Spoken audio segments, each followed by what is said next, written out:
Hello everyone and welcome back to another episode of Overcoming Graduation with Brian Drury, a show where I work to teach you everything I wished I'd known about habits to help you take control of them and create your dream life today. Today is another installment of The Morning Commute, where I take my ride to work in the morning to share a short but powerful message with you to help you kick your day off on the right foot. And today's message is this: smiling, eating an apple.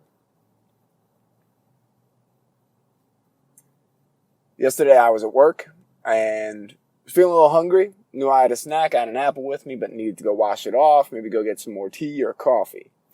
So I went over to our little kitchen area and I washed off the apple and just started eating right there. I was starving. And I'm just sitting there feeling peaceful, feeling happy, enjoying my apple. And then I look over and my buddy Brandon is there and he's just laughing. And I was like, "What's up, dude?" And he goes, you were enjoying that apple so much. And I just laughed. And he goes, "You're just like standing there smiling, eating an apple." And I said, "It's the simple things in life, dude." And he goes, "I couldn't agree more." But the beauty in this was, it wasn't just that I was really enjoying my apple. And in that moment, I was happy about the apple. That was a piece of it, though. It was a great apple. Nice, Granny Smith, good pop, nice and juicy. So, great apple. But what's changed recently for me is the way I've been experiencing my life. Is the way I'm looking at the world around me. It's the way that I'm looking at the things and the people and the places and the experience and the opportunities. Because I've been the happiest I've been in a very, very long time, maybe ever. Like that, maybe the happiest I've been ever, very recently.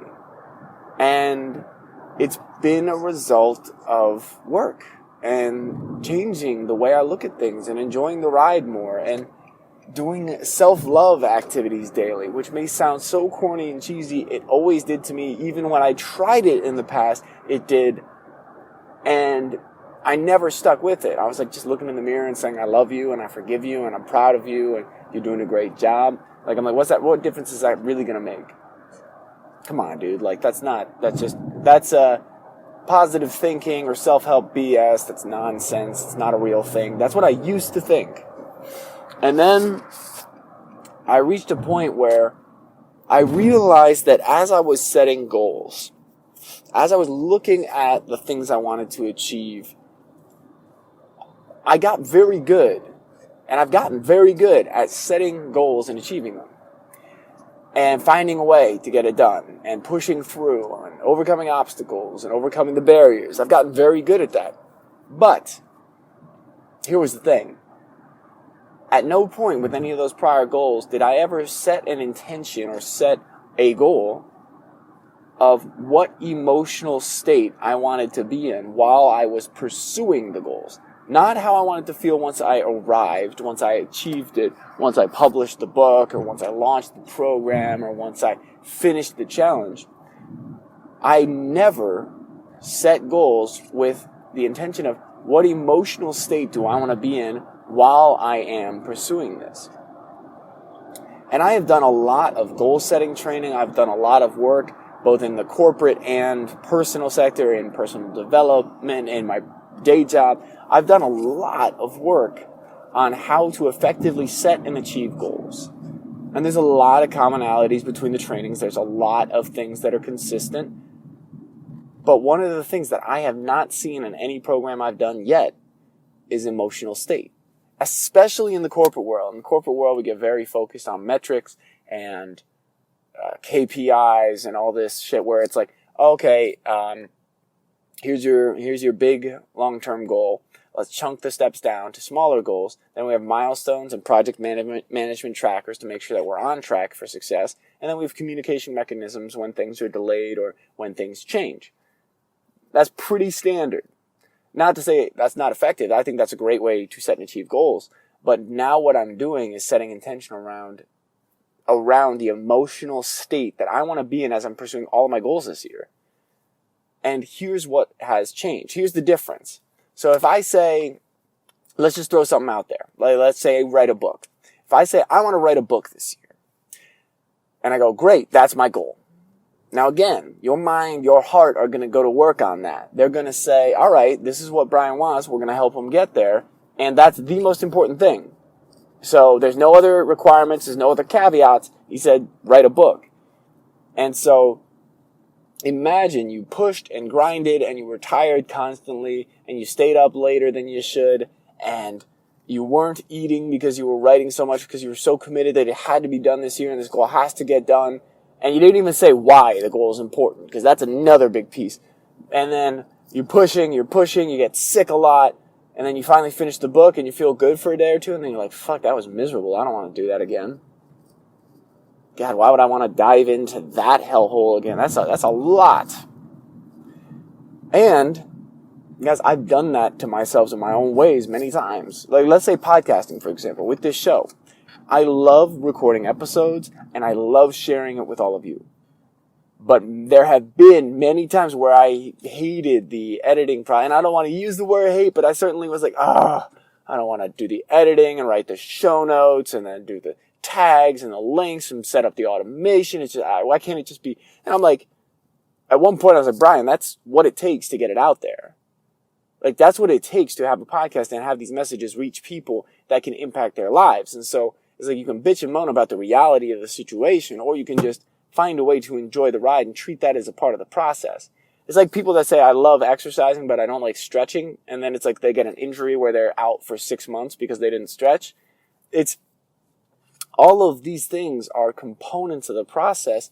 And some people, lots of people, especially with New Year's resolutions, set dietary or physical fitness goals. Here's the thing. Here's a big reason why a lot of people don't stick with their goal. Like, and let's take the minority of people that actually do achieve a goal and then backslide. So let's say they wanted to lose 10 pounds. They wanted to go to the gym 4 or 5 days a week, whatever it may be. Let's say they achieve it. They're doing great with it. But then, after a while, they fall off. And it's almost like, oh no. Here comes the old me coming back again. And this is a really interesting thing. So one piece of that, and we were just talking about this with a group of friends last night, is one piece is to have true habit change that lasts, there needs to be an identity shift that supports the habit change underlying it. Because if you say, I'm a fat person who never works out, and that's the identity you choose to assume, again, your mind and your heart are going to try and prove you right. So you will self-sabotage to keep the old patterns and habits because you're associating with that identity.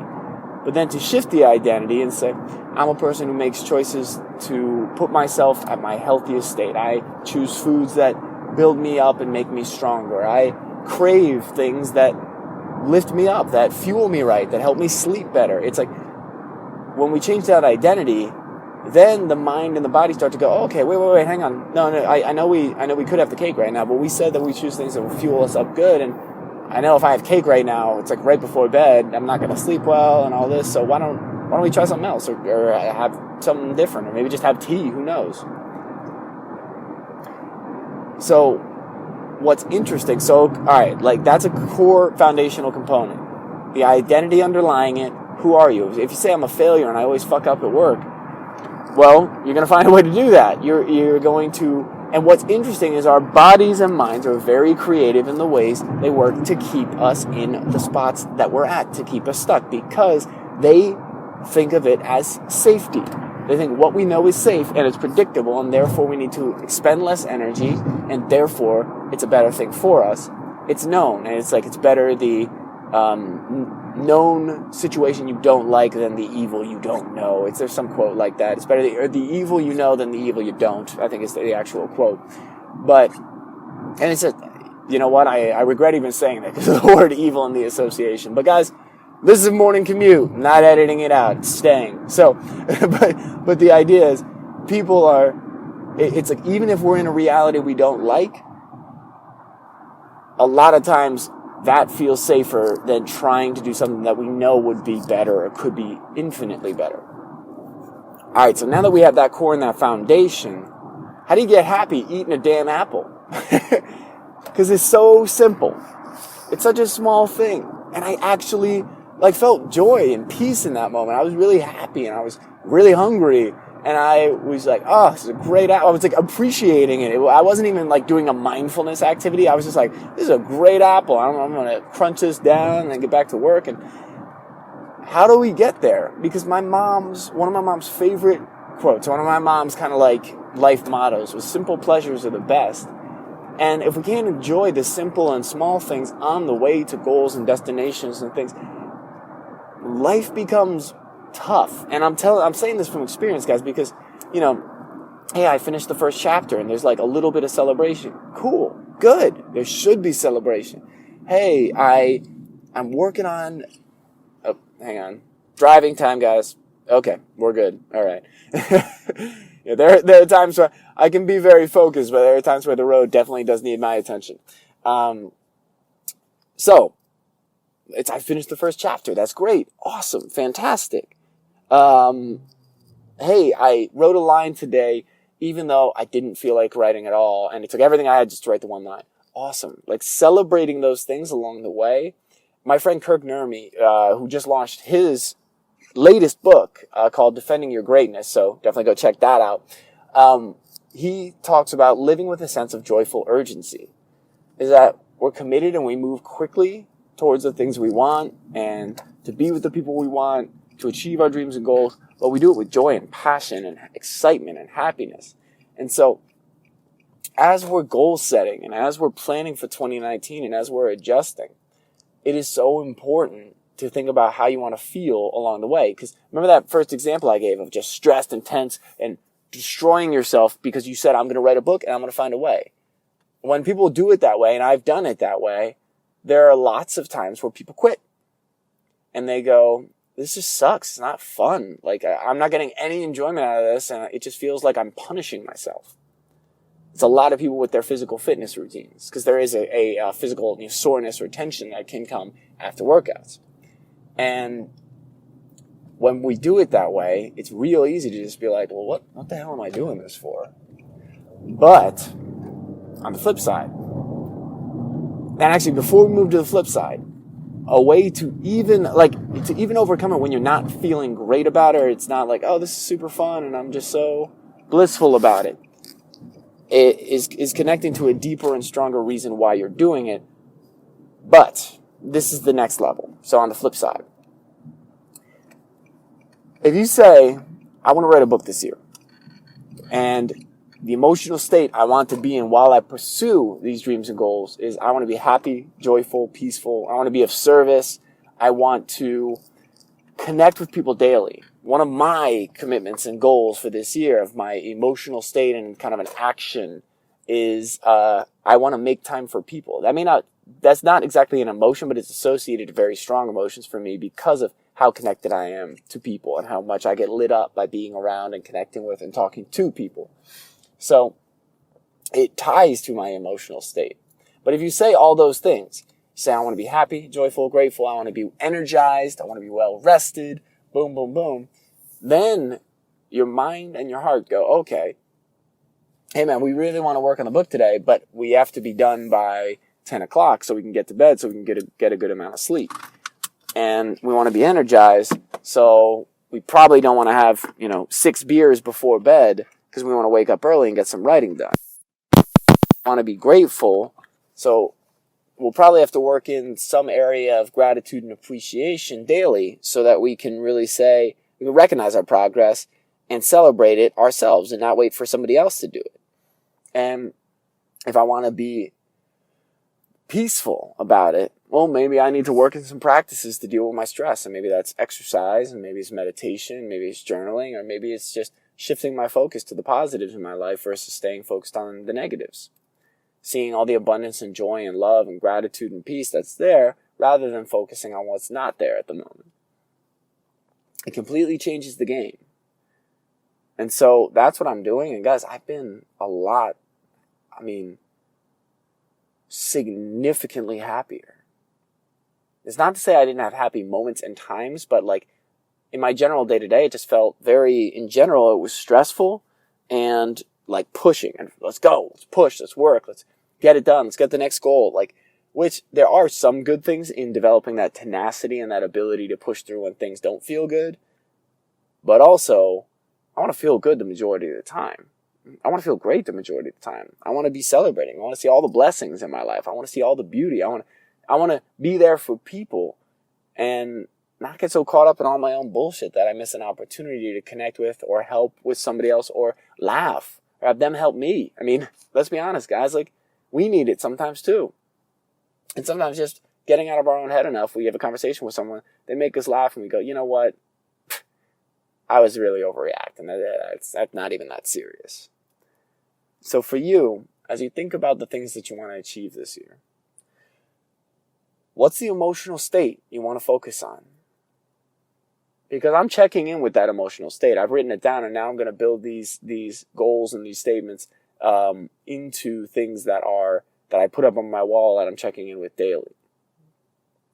What's the emotional state that you want to be in? Who do you want to be as you're becoming who you want to become? And that sounded crazy, I know. But how do you want to feel on the ride? If you're taking a 6-hour road trip, do you want to enjoy just getting there or the road trip itself? The memories you make with the people that you're on the trip with? The goofy, quirky things that happen that you find a way to laugh about? How do you want to enjoy the ride? Because, guys, I want all of you to enjoy, just smile like a fool eating an apple because I felt really good. And then it made somebody else smile. You know that whole be the change you want to see in the world? That wasn't a deliberate thing. I was just enjoying my apple and enjoying my life, and I made my buddy Brandon laugh. And that's a beautiful thing. And there's a quote that says, you can't give what you don't have. And that quote used to piss me off because I was like, well, I'm a coach and I want to help people live better lives. And I do, but I'm not very happy. And so you're saying I can't give them happiness. I'm like, I know that's not true. I've helped people become much happier even when I'm not feeling great. So I'm like, so that quote's not true. And it's like, but you can certainly give a lot more of it when you understand it, when you know where it's come from. And the other thing is, guys, if you're not in that state, you're like, oh, well, I can't give happiness or gratitude or peace or whatever. You know what? Here's the amazing opportunity. When you learn how to do it, you're much better at teaching it. If it just happens naturally and organically, some people are good at sharing how they do that, but other people, it just kind of comes. If you teach yourself how to do it, you learn and you have to overcome not feeling those things naturally or not doing those things naturally. You're better able to teach it to people who need it.